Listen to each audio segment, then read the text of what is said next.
की शक्ल में भेजेगा। और ये ज़माना बहुत करीब आ चुका है, बहुत करीब। आज जो हम खबरें देखते हैं वो महज खबरें नहीं बल्कि आने वाली दौर की निशानियां हैं। आज जुमे के दिन हम सब मिलकर दुआ करते हैं, या मौला अगर ज़िंदगी की सांसें बाकी हैं तो हमें इमाम मेहदी की फ़ौज में जगह अता फरमा, उनके झंडे के तले शामिल होने का मौका दे। अस्सलामु अलैकुम वरहमतुल्लाहि वबरकातुहू। उम्मीद है आप लोग सब खैरियत से होंगे। मैं भी अल्हम्दुलिल्लाह अल्लाह का लाख लाख शुक्र एहसान खैरियत से हूँ। आज इंशाअल्लाह जिस वीडियो में रिएक्शन देने आ रहे हैं दोस्तों, बड़ी इंपॉर्टेंट, बड़ी बेहतरीन, बड़ी प्यारी, बड़ी अच्छी वीडियो दोस्तों आज की वीडियो में हम जानेंगे खुरासान। दोस्तों खुरासान एक ऐसी मुल्क का नाम है समझ लीजिए, और ये हमारे आका नबी पाक सल्लल्लाहु अलैहि वसल्लम ने फरमाया है, और जो हमारे आका ने फरमा दिया वो हो कर रहेगा, उसको कोई काट नहीं सकता, और वो हो रहे समझ लीजिए बस होने ही वाला है इंशाअल्लाह मैं चाहता हूँ। खुरासान दोस्तों, खुरासान ईरान और अफ़गानिस्तान इन दोनों के बीच में उसका कुछ हिस्सा ईरान में भी है और अफ़गानिस्तान में भी है। ईरान में तो आज उस इलाकों को आज भी खुरासान ही कहते हैं, और वहाँ से एक ऐसा लश्कर निकलेगा, बोले तो यूँ समझ लीजिए एक आर्मी निकलेगी, और वो आर्मी ऐसी होगी कि उसको पूरी दुनिया की कोई ताकत, कोई सुपर पावर उसको रोक नहीं सकता, और वो जिस इलाके से, जिस मुल्क से निकलती जाएगी वो फतेह करते जाएगी, और बैतुल मुक़द्दस में जाकर रुकेगी, अपने झंडे को वहीं गाड़ देगी, यानी कि काला कलर का झंडा होगा वो, तो वो होगा खुरासान का लश्कर। और उसकी फिर क़यादत करेंगे हज़रत मेहदी अलैहिस्सलाम, यानी कि हम इमाम मेहदी अलैहिस्सलाम उसकी क़यादत करेंगे। तो वो आज की जो वीडियो है दोस्तों इसी टॉपिक पे है। आइए हम लोग जानते हैं, पूरी हकीकत सच्चाई जानेंगे इस वीडियो के ज़रिए से। वीडियो को एंड तक ज़रूर देखिएगा, ज़्यादा से ज़्यादा वीडियो को शेयर करिएगा, चैनल पर नए हो तो सब्सक्राइब करिएगा, अपनी कीमती राय कमेंट बॉक्स में ज़रूर बताया करिए। तो चलिए बिना देरी पर हम वीडियो स्टार्ट करते हैं, फिर इंशाअल्लाह बात करते हैं। दोस्तों दुनिया टल सकती है लेकिन मेरे मुस्तफ़ा का ये फरमान नहीं टल सकता। मेरे आका ने जो फरमाया है वो होकर रहेगा। हुजूर फरमाते हैं कि खुरासान से एक फ़ौज आएगी। आम ज़बान में आप कह सकते हैं कि एक आर्मी निकलेगी खुरासान से। खुरासान ये अफ़गानिस्तान और ईरान का कुछ हिस्सा है, जिसे पुराने ज़माने में खुरासान कहा जाता था, और ईरान में तो अब भी उस हिस्से को खुरासान ही कहा जाता है। मेरे आका फरमाते हैं कि खुरासान से एक काले झंडे लेकर एक फ़ौज निकलेगी, और वो इतनी तेज़ी से बढ़ती हुई बैतुल मुक़द्दस की तरफ आएगी कि दुनिया की कोई ताकत, कोई सुपर पावर हुकूमत उनका रास्ता नहीं रोक सकेगी, और वो झंडे लाकर सीधा बैतुल मुक़द्दस के ऊपर गाड़ देगी। और आगे हुजूर सल्लल्लाहु अलैहि वसल्लम फरमाते हैं कि मेरी उम्मत का एक बड़ा हिस्सा क़यामत तक बातिल से लड़ता रहेगा, और उनकी मुखालिफत करने वालों का उन पर कुछ असर नहीं होगा। ये पेशनगोई कुछ हद तक ईरान के ऊपर फिट बैठती है। आज दुनिया की बड़ी ताकतें उसकी मुखालिफत कर रही हैं, लेकिन उसको कोई फ़र्क नहीं पड़ रहा। सहाबा ने पूछा, या रसूलुल्लाह सल्लल्लाहु अलैहि वसल्लम आपकी उम्मत का वो हिस्सा कौन होगा? हुजूर ने फरमाया, बैतुल मुक़द्दस और उसके आसपास रहने वाले मोमिनीन की जमात। और उनकी फजीलत में मेरे आका ने फरमाया, क़यामत तक लड़ते रहेंगे और उनके खिलाफ करने वालों का उन पर कुछ असर नहीं होगा।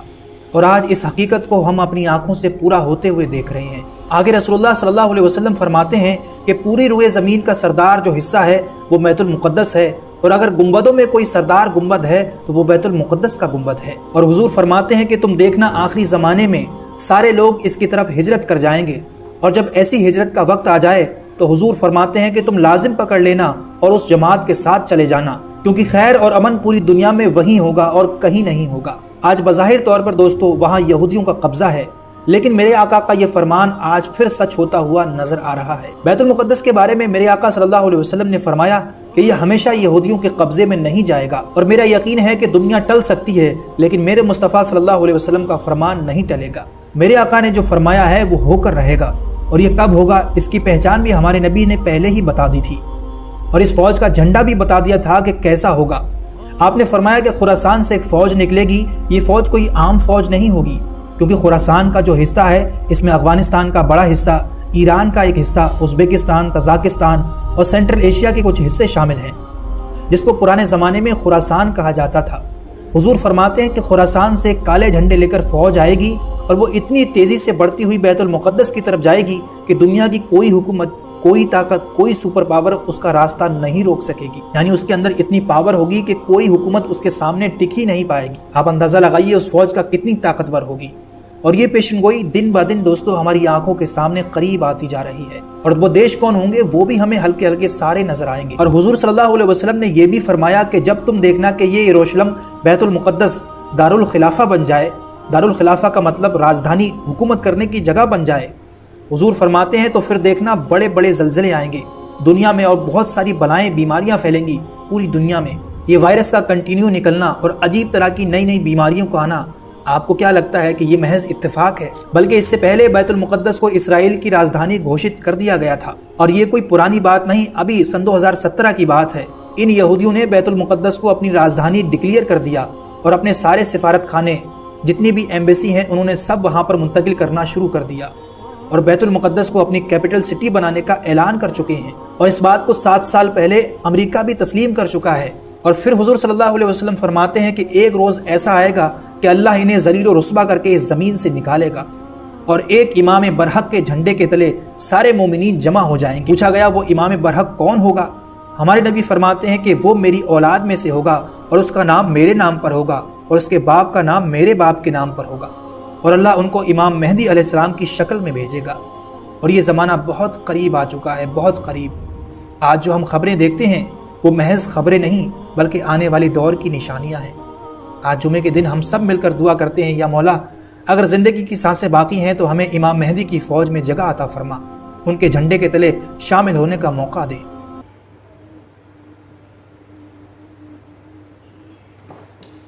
तो दोस्तों, ये था हमारा एक्शन जो आपने देखा खुरासान।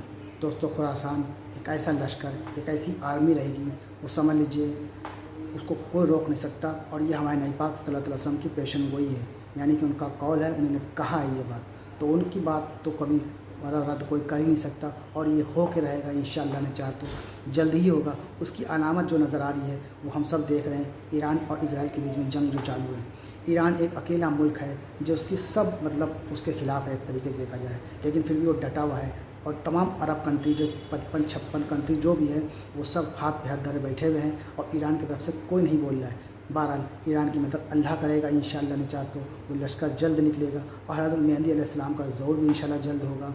बस हम सब दुआ करें कि उस लश्कर में अल्लाह करे हम सब शामिल हो जाएं ताकि हम भी उसका हिस्सा बन सकें। और वो ऐसा लश्कर होगा, एक अजीम लश्कर होगा जो पूरी दुनिया पे इंशाअल्लाह मुसलमानी हुकूमत कायम होगी इंशाअल्लाह ने चाहा तो। और ये क़यामत की बहुत बड़ी निशानी होगी दोस्तों। तो उम्मीद है दोस्तों आपको हमारी वीडियो अच्छी लगी होगी। वीडियो अच्छी लगी हो तो ज़्यादा से ज़्यादा शेयर करिएगा, लाइक सब्सक्राइब करिएगा, अपनी कीमती राय कमेंट बॉक्स में ज़रूर बताइए करिए वीडियो के बारे में आपकी जो भी राय हो। तो मिलेंगे इंशाअल्लाह आपसे नेक्स्ट वीडियो में, तब तक के लिए अस्सलाम वालेकुम व रहमतुल्लाहि व बरकातहू।